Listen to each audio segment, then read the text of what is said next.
Really, Scott? Republican wins in Charleston, South Carolina? Never thought. I'm still thinking about it. I'm still thinking about it. Now, listen, you know what I'm going to say, right? This is an outlier. It's a year out, and a lot of people are frustrated, a lot of Dems. And you can say whatever you want. with Biden and what have you.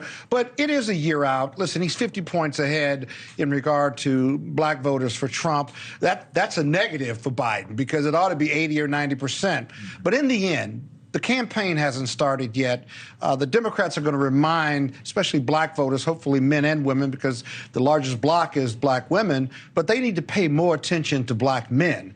There are groups out there like Black Men Vote that the Democratic fundraisers, Democratic organizations won't financially support. Frank White is the head of that group. Yep. And I got to tell you, you got to shore up your base, right? Black voters for Democrats are not low-hanging fruit. That's the meat of their party, and yet they seem to be neglecting it, always have, and these early polls are showing that they need attention. But you can't take them for granted. I think these polling, even though they're a year out, those two, the Voting Rights Act and the George Floyd Criminal Justice Act that didn't get done, black voters, Democrats in 2020 were told, we're going to get those two things done.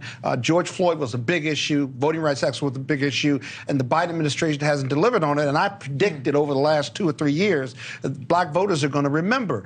Black voters are going to vote Democrat because there's nothing for them in the Republican Party.